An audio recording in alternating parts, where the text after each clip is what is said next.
Merci, Monsieur le Président. Messieurs les ministres, chers collègues, la Belgique est bien le pays du surréalisme. Ce matin, on apprend dans la presse que l'armée belge est incapable de lutter contre les quelques militaires extrémistes aux convictions islamistes radicales qui existent en son propre sein et qu'il est impossible de les licencier faute de moyens juridiques suffisants. Et par contre, dans un même temps, nous décidons d'aider la France dans sa lutte contre le terrorisme en lui apportant une aide logistique pour son opération au Mali. Que ne ferions-nous pas pour lutter contre le terrorisme en dehors de nos frontières? J'espère juste que nous aurons bien veillé à ne pas envoyer pour cette opération antiterroriste au Mali ces fameux soldats belges islamistes. Je le dis sous la forme de l'humour, mais ce qui se passe actuellement dans le monde ne me fait pas rire du tout. Ça ne me fait pas rire car sans aucun doute, les dirigeants de nos pays occidentaux sont en train de pendre les peuples pour des imbéciles avec l'aide et le soutien de la presse, qui n'est plus aujourd'hui qu'un organe de propagande des pouvoirs en place. Un peu partout dans le monde, les interventions militaires et les déstabilisations de régimes deviennent de plus en plus fréquentes. La guerre préventive est devenue la règle. Et aujourd'hui, au nom de la démocratie ou de la lutte contre le terrorisme, nos États s'octroient le droit de violer la souveraineté de pays indépendants et de renverser des dirigeants légitimes. Il y a eu l'Irak et l'Afghanistan, ces guerres du mensonge américain, sont venues par la suite la Tunisie, l'Égypte, la Libye, où, grâce à vos décisions, notre pays a participé en première ligne à des crimes contre l'humanité pour renverser à chaque fois, des régimes progressistes et modérés et pour les remplacer par des régimes islamistes dont, et c'est quand même bizarre, la première volonté fut d'imposer la charia. Il en est de même actuellement en Syrie, où la Belgique finance honteusement l'armement des rebelles islamistes qui tentent de renverser Bachar al-Assad. Ainsi, en pleine crise économique, alors que de plus en plus de Belges ont des difficultés pour se loger, se nourrir, se chauffer ou se soigner, et oui, j'entends déjà le sale populiste que je suis, eh bien le ministre des Affaires étrangères, il a décidé d'offrir aux rebelles syriens 9 millions d'euros. Bien sûr, on est en train de nous faire croire que cet argent servira à des fins humanitaires, un mensonge de plus. Et comme vous le voyez, depuis des mois, notre pays ne fait que participer à la mise en place de régimes islamistes dans le nord de l'Afrique et au Moyen-Orient. Alors, quand on vient prétendre partir en guerre pour lutter contre le terrorisme au Mali, eh bien, j'ai bien envie de rire. C'est faux. Sous les apparences de bonnes actions, nous n'intervenons que pour défendre des intérêts financiers, dans une totale logique néocolonialiste. Il n'est véritablement pas cohérent de partir aider la France au Mali au nom de la lutte contre le terrorisme islamiste, lorsqu'au même moment, on soutient en Syrie le renversement de Bachar al-Assad par des rebelles islamistes qui souhaitent imposer la charia, comme c'est déjà le cas en Tunisie ou en Libye. Et il faut vraiment arrêter de nous mentir et de prendre les gens pour des imbéciles. Le temps est au contraire venu pour dire la vérité. En armant les rebelles islamistes comme les Occidentaux ont auparavant armé Oussama Ben Laden, cet ami des Américains avant qu'ils ne se retournent contre lui, eh bien les pays occidentaux en profitent pour implanter dans les nouveaux pays conquis des bases militaires tout en favorisant leurs entreprises nationales. Tout est donc stratégique. En Irak, nos alliés américains ont mis la main sur les richesses pétrolières du pays. En Afghanistan, ce fut sur l'opium et la drogue, toujours très utiles, pour se faire beaucoup d'argent assez rapidement. En Libye, en Tunisie, en Égypte ou encore en Syrie, le but fut et est encore actuellement de renverser les pouvoirs modérés pour les remplacer par des pouvoirs islamistes qui très rapidement deviendront gênants et que nous attaquerons sans vergogne sous prétexte de lutter, à ce moment-là encore, contre le terrorisme ou de protéger Israël. Et dont les prochaines cibles sont déjà connues. Dans quelques mois, je prends le pari que nos regards se tourneront vers l'Algérie et finalement vers l'Iran. Faire la guerre pour libérer des peuples d'un agresseur extérieur, c'est noble. Mais faire la guerre pour défendre les intérêts des États-Unis, faire la guerre pour défendre les intérêts de grosses sociétés comme Areva. Faire la guerre pour mettre la main sur des mines d'or, ça n'a rien de noble, et cela fait de nos pays des pays agresseurs et voyous.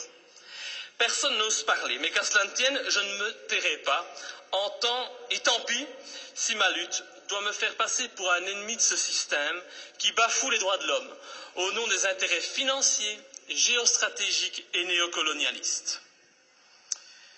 Bafouer ce régime et le dénoncer, c'est un devoir et une fierté pour moi. Et sincèrement, et je m'excuse pour le vocabulaire populaire utilisé, j'emmerde tous les soi-disant bien-pensants, qu'ils soient de gauche, de droite ou du centre, qui sont aujourd'hui au basque de nos pouvoirs corrompus et qui se plairont à me tourner en ridicule. J'emmerde nos dirigeants qui jouent avec leurs bombes comme des gamins dans une cour de récréation. J'emmerde ceux qui prétendent être des démocrates alors qu'ils ne sont que des criminels de bas étage. Je n'ai pas beaucoup de respect non plus pour les journalistes qui ont le culot de faire passer les opposants pour des débiles mentaux alors qu'au fond ils savent très bien que ces opposants ont parfaitement raison. Je méprise enfin au plus haut point ceux qui se prennent pour les rois du monde et qui nous dictent leurs lois, car moi je suis du côté de la vérité, du côté de la justice, du côté de ces victimes innocentes du pognon à tout prix.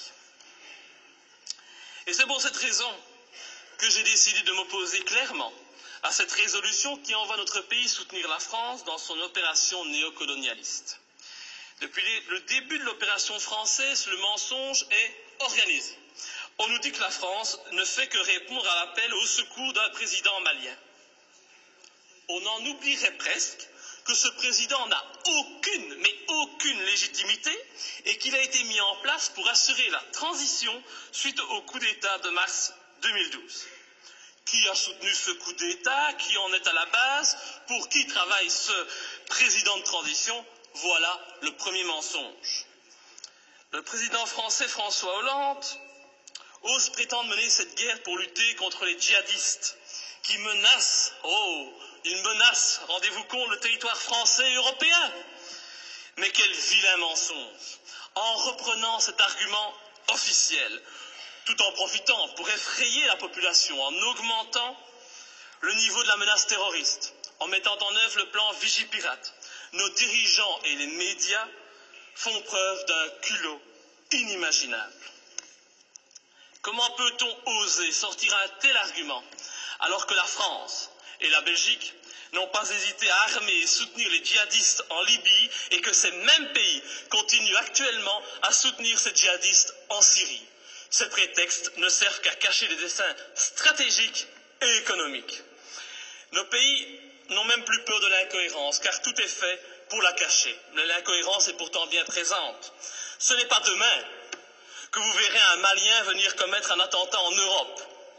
Non, à moins qu'on en crée un subitement pour mieux justifier encore cette opération militaire. On a bien créé le 11 septembre pour justifier l'invasion, l'arrestation arbitraire, la torture et le massacre de populations innocentes. Alors créer un terrorisme malien, bon, ça ne doit pas être trop compliqué pour nos dirigeants sanguinaires. Un autre argument utilisé pour justifier ces derniers mois les opérations militaires, c'est la protection des droits de l'homme. Ah, cet argument est encore utilisé aujourd'hui pour justifier la guerre au Mali. Mais oui, nous devons agir, car sinon les méchants islamistes radicaux vont imposer la charia au Mali, lapider les femmes et couper les mains des voyous. Oh, c'est vrai que l'intention elle est noble et salvatrice, c'est sûr. Mais pourquoi alors? Mais pourquoi, bon Dieu, nos pays ont-ils alors participé à l'accession au pouvoir en Tunisie et en Libye d'islamistes qui ont décidé d'appliquer cette charia dans ces pays qui étaient, il n'y a pas si longtemps de cela encore, modernes et progressistes? Je vous invite à demander aux jeunes Tunisiens qui sont à la base de la révolution de Tunisie s'ils sont heureux de leur situation actuelle. Tout cela, c'est de l'hypocrisie. L'objectif de cette guerre au Mali est très clair. Et puisqu'on n'en parle pas, je vais en parler. L'objectif, c'est de lutter contre la Chine et permettre à notre allié américain de maintenir sa présence en Afrique et au Moyen-Orient. C'est cela qui guide ces opérations néocolonialistes. Et vous verrez, quand l'opération militaire sera terminée, La France conservera bien entendu des bases militaires au Mali. Ces bases serviront aussi aux Américains. Et en même temps, parce que ça se passe toujours comme ça, des sociétés occidentales mettront la main sur des contrats juteux qui priveront de nouveau les pays recolonisés de leurs richesses et de leurs matières premières. Alors, soyons bien clairs, les premiers bénéficiaires de cette opération militaire, ce seront les patrons et les actionnaires du géant français Areva, qui tentent depuis des années d'obtenir l'exploitation d'une mine d'uranium à Faléa, une commune de 17 000 habitants située à 350 km de Bamako. Et je ne sais pas pourquoi, mais mon petit doigt me dit qu'il ne faudra pas longtemps pour qu'Areva puisse enfin exploiter cette mine. Je ne sais pas, c'est une impression que j'ai. Il est donc hors de question que je participe à cette colonisation minière, cette colonisation des temps modernes. Et pour ceux qui doutent de mes arguments, je les invite sincèrement à se renseigner sur les richesses du Mali. Le Mali est un grand producteur d'or, mais depuis peu, il a été désigné, comme étant un pays qui offre un environnement de classe mondiale pour l'exploitation d'uranium. Mais comme c'est bizarre, un pas de plus vers une guerre contre l'Iran, c'est une évidence. Pour toutes ces raisons, et afin de ne pas tomber dans les pièges du mensonge que l'on nous tend, j'ai décidé de ne pas soutenir cette intervention au Mali. Je voterai donc contre. Et ce faisant, je fais preuve de cohérence, puisque je n'ai jamais soutenu par le passé nos interventions criminelles en Libye ou en Syrie, me profilant de la sorte comme le seul parlementaire de ce pays à défendre la non-ingérence et la lutte contre les intérêts obscurs. Je pense vraiment qu'il est grand temps de mettre un terme à notre participation à l'ONU ou à l'OTAN et de sortir de l'Union européenne si cette Europe, au lieu d'être un gage de paix, devient une arme d'attaque et de déstabilisation de pays souverains aux mains d'intérêts financiers et non plus humanistes. Enfin, je ne peux qu'encourager notre gouvernement à rappeler au président Hollande les obligations qui résultent de la Convention de Genève en matière de respect des prisonniers de guerre. J'ai en effet été outré d'entendre à la télévision, de la bouche du président français, que son intention était de détruire, je dis bien détruire, les terroristes islamistes. Alors je ne voudrais pas que la qualification utilisée pour nommer les opposants au régime malien, c'est toujours pratique aujourd'hui de parler de terroristes islamistes, soit utilisée pour contourner les obligations de tout État démocratique en matière de respect des droits des prisonniers de guerre. Nous attendons un tel respect de la patrie des droits de l'homme. Enfin, et pour terminer, permettez-moi de souligner la légèreté avec laquelle nous décidons de partir en guerre. Tout d'abord, le gouvernement agit sans la moindre autorisation du Parlement, il paraît qu'il en a le droit. Il envoie du matériel, des hommes au Mali. Le Parlement réagit par la suite, et quand il réagit, comme aujourd'hui, eh bien, cette institution n'est composée que d'un tiers de ses membres. Encore beaucoup moins si on parle des élus francophones. C'est donc une légèreté coupable qui ne m'étonne pas vraiment, venant d'un Parlement de toutous soumis aux diktats des partis politiques. Je vous remercie. Monsieur le ministre des Affaires étrangères.